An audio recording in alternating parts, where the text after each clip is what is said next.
Namaste students. Welcome back to the English class by Ritu Sharma.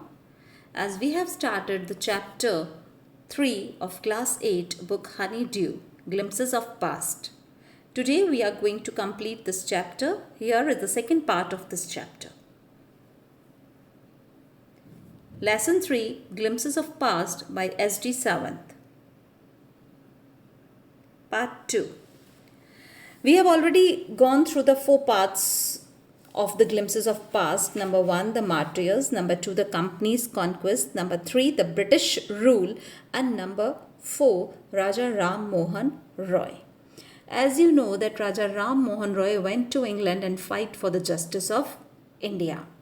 Here we will read the operation. The operation means to abuse or give the ill treatment. These Britishers gave the ill treatment to Indians. And what was that? We will go through the chapter, then we will come to know. But the British continued to oppress Indians. In 1818, they had pressed Regulation 3 under it.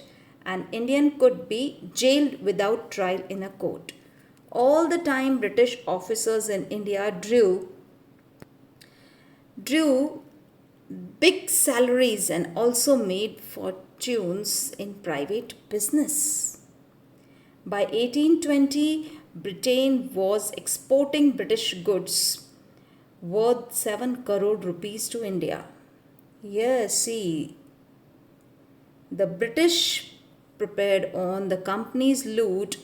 White Indian industries began to die. The bones of cotton weavers are bleaching the plains of India. See, you can see in the picture the ill treatment given to the Indians by the Britishers. Here, Operation 1765 to 1835, but the British continued to oppress Indians. In 1818, they had passed Regulation 3. Under it, an Indian could be jailed without trial in a court. But 1829, Britain was exporting British goods worth 7 crore rupees to India. All the time British officers in India due to big salaries and also made fortunes in private business. At that time, Bentinck was the Governor General of India. Here now comes the next part, and the next part is dissatisfaction, 1835 to 56. Education in India was in Persian and Sanskrit in 1835. An Englishman named Macquarie suggested a change. We should teach the natives through the English language. I agree. English education produced clerks to whom the British gave petty jobs under them.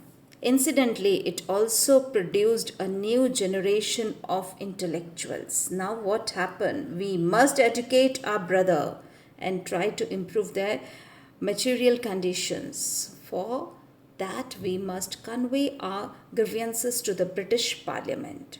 By 1856, the British had conquered the whole of India. See students, before we have seen the map of India and the yellow part was of India, and now see most of the part of India is conquered by Britishers. See, the pink part is of Britishers. They cared little about the needs of Indians. Our kings have become puppets and we have lost all our jobs and lands. They are converting our brothers. You only talk, do something to drive them out. Now see what happened. All these Indians have now came to know that these Britishers are ruling over them. And then the dissatisfaction was there in 1835 and 1856. Education in India was in Persian and Sanskrit. As we all know that Sanskrit is our language. During 1835 to 56, Thomas Macquarie suggested some changes in Indian education. What he said that they taught Indian their language, the English language by 1856. The British has conquered the whole of India and they cared a little about the need of Indians. Now they are not worried about the Indians, but dissatisfaction was there among Indians. Here comes the seventh part, the sparks, 1855 to 1857. Now what happened? See here. Taxes continued to rule the peasants in Bengal. The Santals who had lost their lands under new land rule became disseparate in 1855. They rose in rebellion and massacred Europeans and their supporters alike. Now what happened to these? You can see in the picture. We must drive out the anger. What he is saying now. Mangal Pandey came, and the Mangal Pandey, who was the freedom fighter, he said that we must drive out the anger.